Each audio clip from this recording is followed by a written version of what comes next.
პრეზიდენტ დონალდ ტრამპს და პრეზიდენტ ვლადიმირ პუტინს შორის შედგა პირველი სატელეფონო საუბარი, რომელიც გაგრძელდა საათნახევარი. ამ დროს ლიდერებმა ისაუბრეს იმ ვითარებაზე, რომელიც შექმნილი არის უკრაინაში, რადგან მთავარი არსი ამ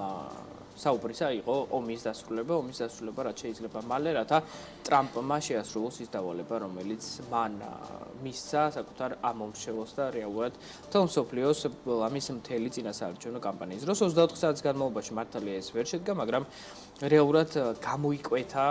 პირველი შესაძლებლობები ამ ომის დასრულებისა, რაც წინა პრეზიდენტის ჯო ბაიდენის დროს ნამდვილად არ იყო ასე. კონკრეტულად რაზე ისაუბრეს, ან დეტალური აღწერა ამ საუბრის ხადია საჯარო არ არის, ეს მხოლოდ იქ მონაწილე პირებმა იციან, მაგრამ რაც ვიცით არის ის, რომ საუბარში არ მონაწილეობდა უკრაინის პრეზიდენტი ვოლოდიმირ ზელენსკი, რომელსაც ცალკე ისაუბრა მანამდე დონალდ ტრამპი. შესაბამისად, ალბათ მის პოზიციას გარკვეულწილად ვლადიმირ პუტინთან მიიტანდა სწორედ ის, რომ პირობითად იტყოდა, რომ უკრაინას ეს სურს, შენ რა შეგიძლია შემოგთავაზო ამის სანაცვლოდ. ჯერჯერობით არაფერი გადაწყვეტილა, მაგრამ გაიგო ის, რომ ორივე მხარეს სურს მშვიდობა, სურს ომის დასრულება, ეს ვლადიმირ პუტინმაც დაადასტურა, როგორც ჩანს ამ საუბარში, ასე თქვა ტრამპმა, მაგრამ ცხადია ორივე საკუთარი პირობები აქვს, ასევე პარალელურად ვრცელდება ინფორმაცია, რომ იმ პირობებით, რაც იყო 2014 წლამდე, ანუ იგულისხმება, რომ ყირიმი არ იყო ანექსირებული და ასე შემდეგ, სავარაუდოდ ამ პირობებით ომი ვერ დასრულდება, ამაზე რუსეთი ალბათ არ იქნება თანახმა, მაგრამ ის მოსაზრება, რაც ვოლოდიმირ ზელენსკიმ გავრცელა, რომ კურსკის რეგიონს გაცვლის რომელიმე ოკუპირებულ რეგიონში, ეს თეორიულად შეიძლება ასეც მოხდეს, მაგრამ ამისთვის უნდა დავალოდოთ ალბათ იმ შეხვედრას, რომელიც სავარაუდოდ გაიმართება საუდის არაბეთში, სადაც დონალდ ტრამპი, ვლადიმირ პუტინი და ვოლოდიმირ ზელენსკი სავარაუდოდ წესდარიგით სამივე იქნებიან და უკვე მედიაციით მოილაპარაკებენ ომის დასრულებაზე და საბოლოო ჯამში ევროპაში ეს ომი აღარ იქნება. ამ საკითხთან დაკავშირებით გარკვეულწილად მოსაზრებები და შეფასებები გავრცელდა მსოფლიოს მასშტაბით, ვინაიდან ეს არის ერთ-ერთი ყველაზე მნიშვნელოვანი საკითხი, რომელზედაც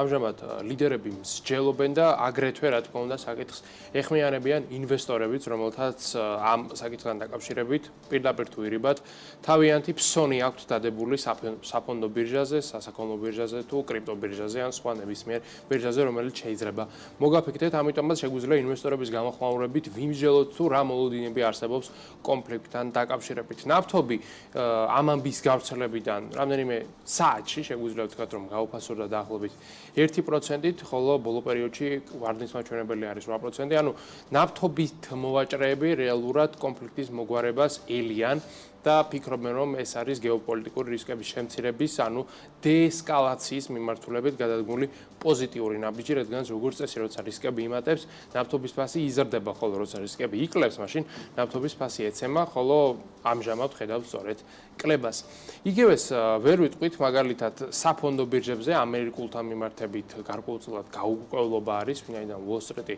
ჯერაც შეგვიძლია ვთქვათ, რომ სკეპტიკურად უყურებს ამ საკითხს, ვინაიდან ამერიკაში ზოგადად სკეპტიციზმის ჩვევიათ, განსაკუთრებით ასეთი მასშტაბის მოლაპარაკებებთან დაკავშირებით, თან ისეთ პიროვნებებთან გვაქვს საქმე, როგორიც არიან თუნდაც დონალდ ტრამპი და პუტინი, რომელთაც ჩვევიათ ხშირად რაღაცის ამოჩემება და შემდეგ ამ რაღაცას თუ ვერ მიიღებენ, ისინი უბრალოდ მოლაპარაკებებსაც კი შლიან ძალიან ხშირად ან იღებენ საპასუხო უარეს ზომებს, ამიტომაც ამ მიმართულებით ამერიკაში პოზიტიური მოლოდინები არ არის. იგივეს ვერ ვიტყვით მაგალითად ევროპაზე, სადაც სჯერათ, რომ სავარაუდოდ კონფლიქტი მოგვარდება, ამიტომაც ევროპულმა ინდექსებმა გასული 24 საათის განმავლობაში 1.5%-იანი ზრდა დააფიქსირეს, ხოლო რამდენიმე წუთის წინ როგორც ნახეთ, დღესაც დამატებით 1%-იანი ზრდა გვაქვს, ანუ მხოლოდ ამ ორ დღეში უკვე 2.5%-იან მატებას ხედავთ. ევროპა შეგვიძლია ვთქვათ, რომ ძალიან პოზიტიურად არის განწყობილი. აქვე ოქროზეც უნდა ვთქვათ, ოქროს ინვესტორები როგორც წესი ყოველთვის ნეგატიურ სცენარზე ფიქრობენ, ვინაიდან მათი საინვესტიციო სტრატეგიაც ამაზე არის მორგებული და ვხედავთ, რომ ოქროს ფასი რეკორდულად გაიზარდა, ანუ შეგვიძლია ვთქვათ, რომ ოქროს ინვესტორებს ძალიან მტკიცედ სჯერათ იმისა, რომ ომი უახლოეს 1 ან 2 თვეში არ მოგვარდება, ის სავარაუდოდ კიდევ უფრო მეტხანს გაჭიანურდება, ხოლო გაჭიანურება რა თქმა უნდა ოქროს ფაზე აისახება. პოზიტიურად კრიპტოინდუსტრიასთან მიმართებით კი ცვლილებები უბრალოდ არ არის, ფაქტობრივად უძრაობა გვაქვს, შეგვიძლია ვთქვათ, რომ ამ მიმართულებით ინვესტორებს ესე ცალსახად და მკაფიო პოზიცია ამ ეტაპზე არ გააჩნიათ. ამ ყველაფრის ფონზე უკრაინის პრეზიდენტმა ვოლოდიმირ ზელენსკიმ რამდენიმე უკრაინელი ბიზნესმენი და პოლიტიკოსი დაასანქცირა სანქცირებულთა შორის მოხვდნენ იგორ კოლომოისკი, კონსტანტინ ჟევაგო, გენადი ბოგოლუბოვი, პეტრ პოროშენკო და ვიქტორ მედვეჩუკი. ზოგიერთი ბიზნესმენია, ზოგიერთი ბიზნესმენი და პოლიტიკოსი, ზოგიერთი კი მხოლოდ პოლიტიკოსი. მაგალითად პეტრ პოროშენკო იყო პრეზიდენტი უკრაინისა, ის ცნობილი არის როშენით და კიდევ სხვა ბიზნესები აქვს, შოკოლადის წარმოება. აგრეთვე მედვეჩუკიც მდიდარი ადამიანია, რომელიც იყო რადაში უკრაინის პარლამენტში, ხოლო კოლომოისკი, ბოგოლუბოვი და ჟევაგო ძალიან ცნობილი და გავლენიანი ბიზნესმენები არიან უკრაინაში და პოსტსაბჭოთა სივრცეში. საბოლოო ჯამში მათ არ შეუძლიათ ტრანზაქციების გაკეთება, რადგან ბანკები მათ აღარ მოემსახურებიან, მათი აქტივები არის გაყიდული, ხოლო ასევე ზელენსკიმ ჩამოართვა მათ სახელმწიფო წოდებები, თუ კი ასეთი ჰქონდათ, რაც მოიცავს ასევე იმ დამატებით სარგებელს, რომელსაც პირობითად ყოფილი პრეზიდენტი ფლობს ნებისმიერ ქვეყანაში. პეტრო პოროშენკოს უკავშირდება ცხადია ეს სანქციები უკვე დაწესდა, ისინი მოქმედებს უადოდ, ანუ სანამ არ ვიღაცა არ იტყვის, რომ ისინი უნდა გაუქმდეს, ისე პრეზიდენტი ან საბჭო, რომელსაც ეს დანიშნა, მანამდე ისინი იარსებებს. აქვე ვთქვათ, რამდენიმე სიტყვა, რომ ეს ადამიანების ნაწილი, რომელიც ახლა ვახსენეთ, გარკვეულწილად ისედაც პრობლემური ურთიერთობაში იყო ვოლოდიმირ ზელენსკისთან. პოროშენკო ვიცით, რომ ოპოზიციონერი პოლიტიკოსია ამჟამად, ხოლო კოლომოისკი მაგალითად საერთოდ ციხეში 2023 წლიდან ის უკრაინის ერთ-ერთი დიდი ბანკის, პრივატ ბანკის დამფუძნებელი იყო მოგვიანებით.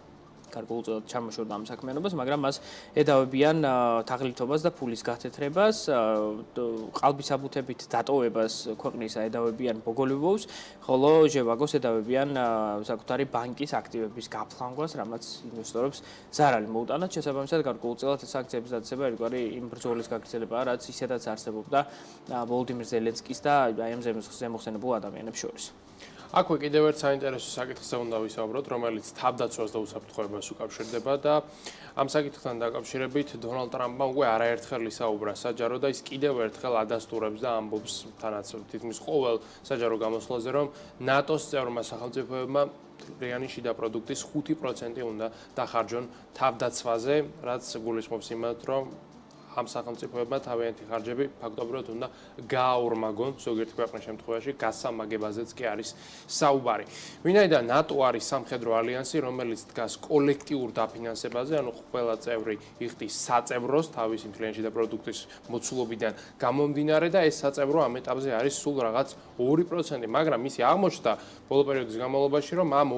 2%-საც კი არ იხდიან სახელმწიფოები, მაგალითად 9 ქვეყანა 32 ქვეყნიდან ამ 2%-ს არ აკმაყოფილებს, ისინი ზერთად 1.5%-ს იხდიან, მათ შორის განსაკუთრებით ევროპული, საკმაოდ განვითარებული და მდიდარი სახელმწიფოები ერიდებიან ხარჯების გაღებას, რაც ტრამპს არ მოსწონს და აღიზიანებს, რადგანაც ამერიკა მაგალითად თავდაცვაზე მთლიანი შიდა პროდუქტის 5%-ს გამოყოფს, ხოლო ამერიკის მთლიანი შიდა პროდუქტის 5% ისედაც ყველაზე მაღალი მაჩვენებელია, უფრო კონკრეტულად კი ამერიკა იმაზე მეტ თანხას ხარჯავს, ვიდრე რეიტინგში მყოფი 9 სხვა სახელმწიფო ტოპ 10-ულიდან, ანუ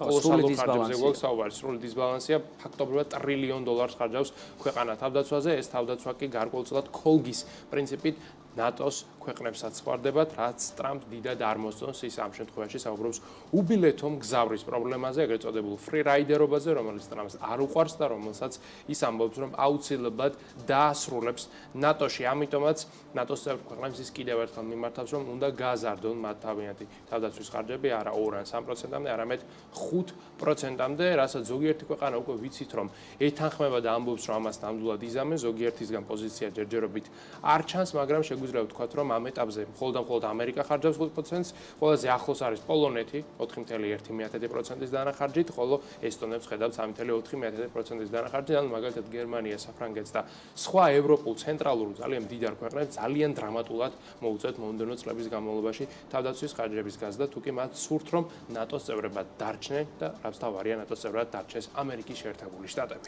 ამ ყოველფერს პარალელურად ამერიკიდან ისმის სტატისტიკა ფუნდამენტურად მნიშვნელოვანი ქვეყნის განვითარებისთვის, ინფლაცია გაზრდილია 3%-მდე, რაც უარეს შედეგია ვიდრე იყო პროგნოზირებული, ერთბაშად 0.5% პუნქტით და ყველაფერი ეს აისახა ამერიკული კომპანიების აქციებზე ბოლო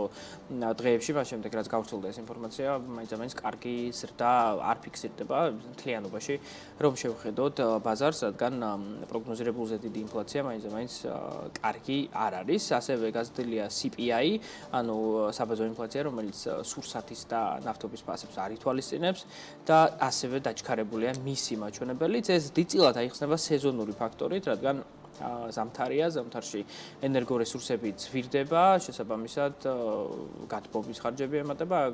ძალიან ბევრი სხვა ხარჯიც ემატება ამ ყველაფერს, ასევე გაყიდვების მაჩვენებელი იმატებს ხოლმე, როგორც წესი, და რაღაცა დღესასწაულები არის, ადამიანები უფრო მეც ხარჯავენ, ფასები იზრდება და საბოლოო ჯამში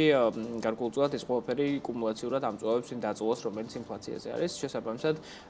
შეგვიძლია ვთქვათ, რომ სეზონურობით აიხსნება ეს ყველაფერი და საგანგაშო პრინციპში არაფერი არ არის, მით უმეტეს როცა 3%-ზე გვაქვს საუბარი, რომელიც ისედაც ჯანსაღი ინფლაციის მაჩვენებლად ითვლება. აქვე ჯანსაღს ვერ ვიტყვით იმაზე, რაც ხდება ინდოეთში, რომლის საფონდო ბირჟას ძალიან მკვეთრად ეცემა. ამ შემთხვევაში საუბარი არ გვაქვს ერთ ან ორ კონკრეტულ კომპანიაზე, სრულ ინდექსურ კოლაფსზე გვაქვს საუბარი, ვარდნა აქვს როგორც ენექს, ასევე ნიფტის, ანუ ძირითად ფლაგმანურ ინდექსებს და ერთ კვირაში მაგალითად კლება უკვე არის 5%, გრძელვადიან პერსპექტივაში კი შედეგები არის კიდევ უფრო უარესი და ამას ისიც ემატება, რომ ანალიტიკოსები ინდოეთის საფონდო ბირჟასთან მიმართებით პროგნოზებს ცვლიან და ამბობენ, რომ ახლა უკვე ინდოეთის საინვესტიციო ქვეყანად აღარ ვარგა, ამას კი რამდენიმე მიზეზი განაპირობებს. ერთ-ერთი არის დაანონსებული საკანონმდებლო რეფორმა ფინანსთა სამინისტროს მხრიდან, რომელიც მოიცავს საგადასახადო კოდექსში ცვლილებების შეტანას და საერთო ჯამში კაპიტალის ბაზართან დაკავშირებით გადასახადების გაზრდას. ანუ მარტივად რომ ვთქვათ, ფასიანი ქაღალდებით ვაჭრობა გახდება ინდოეთში გაცილებით უფრო ძვირი, ვინაიდან მოგება დაიბეგრება უფრო მაღალი მარჟით, რაც საერთო ჯამში არასასურველია როგორც ინვესტორებისთვის, რომლებიც შედარებით გრძელვადიანად აბანდებენ თანხას, ასევე ტრეიდერებისთვის, რომლებიც მაგალითად თანხას რამდენიმე წუთიდან საათით აბანდებენ, თუ კი მათ თავიანთი მოგების უფრო დიდი წილის დათმობა მოუწევთ სახელმწიფოსთვის, მაშინ უკვე ინდოეთში ვაჭრობა აღარ იქნება კომერციულად გამართლებული, რადგანაც ტრეიდინგი ისედაც არის მინიმალური პროცენტების, ასე ვთქვათ, თამაში, ხოლო ამ შემთხვევაში თუ კი ხარჯები იზრდება სახელმწიფოს მხრიდან, მაშინ უკვე ტრეიდერს ურჩევნია, რომ ივაჭროს სხვა ქვეყნის ბაზარზე, სადაც გაცილებით უფრო დაბალი ბარიერები არის, ასე ვთქვათ, გადასახადების მიმართულებით. ამას ისიც ემატება, რომ ინდოეთი ბოლო 2-3 წლის განმავლობაში მთლად სახარბიელო ზრდას ვერ აფიქსირებს კორპორაციული სექტორის მიმართულებით. ცხადია, აქ არ ვსაუბრობთ სერვისების სექტორზე, IT სექტორზე და ტექნოლოგიურ სექტორზე, რომლებიც სწრაფად იზრდებიან განსაკუთრებით აუთსორსინგის ფონზე, არამედ ვსაუბრობთ უფრო მეტად ტრადიციულ სექტორებზე, როგორც არის მაგალითად ბანკინგი, ფინანსები, დაზღვევა, უძრავი ქონება, ვაჭრობა, კომერცია და ასე შემდეგ, მათ შორის ექსპორტის მიმართულება. ეს ამ ბოლო დროს მთლად კარგ შედეგებს არ აფიქსირებს და ამას ისიც ემატება, რომ ტრამპი აანონსებს ახალ ტარიფებს და სანქციებს ბრიქსის წევრი სახელმწიფოების წინააღმდეგ, ხოლო ინდოეთი თავისი არსით არის ბრიქსის ერთ-ერთი დამფუძნებელი ქვეყანა. შესაბამისად, თუ კი ტრამპი ამ ტარიფებს ამოქმედებს და საუბარი იყო ამის 100%-იან ტარიფებზე, მაშინ რა თქმა უნდა, ინდოეთის ეკონომიკა აბსოლუტურად სხვა რეალობაში აღმოჩნდება, ვინაიდან ქვეყანა დამოკიდებული არის ამერიკაში ექსპორტზე, თითქმის ყველაფრისა, იქნება სერვისები თუ პროდუქცია, ხოლო ტარიფები ძალიან მნიშვნელოვნად და ცუდად დაარტყამს სავარაუდოდ ინდოეთის ეკონომიკას. ინდოეთიდან გადავინაცვლოთ გაერთიანებულ სამეფოში, დიდ ბრიტანეთში, სადაც მეოთხე კვარტლის ეკონომიკური ზრდის მაჩვენებელი გამოქვეყნდა, რომელიც მოსალოდნელად კარგი აღმოჩნდა, მაგრამ 0.1% არის ფლიანში და პროდუქტის ზრდის მაჩვენებელი, რაც კარგი რთულია ჩავთვალოთ. ხო, ზრდად რთულია ჩავთვალოთ, კარგ მაჩვენებლად რთულია ჩავთვალოთ, მაგრამ კარგი ის იმიტომ არის, რომ პროგნოზირებული იყო დეფლაცია 0.1-0.2%-ის ფარგლებში, შესაბამისად ეკონომიკა რომ არ შემცირდა და ფაქტობრივად არ გაიზარდა, მაგრამ უკეთეს ხო რეცესიული ნამდვილად არ არის, ზრდა არ არის ფაქტობრივად, მაგრამ მიუხედავად ამისა უკეთეს შედეგი არის პროგნოზირებულზე. ყველაფერი ეს უკავშირდება გამგაცრებულ მონეტარულ პოლიტიკას, მაღალ ინფლაციას და საერთოდ ბიზნეს გარემო არის გაუარესებული გაერთიანებულ სამეფოში, რომელსაც ისედაც არ აქვს ბოლო წლების განმავლობაში, განსაკუთრებით ბრექსიტის შემდეგ ისედაც კარგად საქმე ეკონომიკურად, რადგან ძალიან რთულ პერიოდს გადის, რთულ და უცნაურ პერიოდს გადის გაერთიანებული სამეფო, როგორც ბიზნეს კუთხით, ეკონომიკურად, ასევე პოლიტიკურად. ბოლო წლების განმავლობაში არაერთი პრემიერ-მინისტრი გამოიცვალა ქვეყანა, მოგვიანებით მმართველი პარტიაც შეიცვალა, კი, და მოკლედ ძალიან დიდი ცვლილებები არის ახლა ქვეყანაში, რომელსაც ჯერჯერობით ყოველ შემთხვევაში კირ სტარმერი ხელმძღვანელობს, მაგრამ კირ სტარმერს როგორც ვიცით არ აქვს კარგი ურთიერთობა ილონ მასკთან და ილონ მასკი თავისი არსით გეგმავს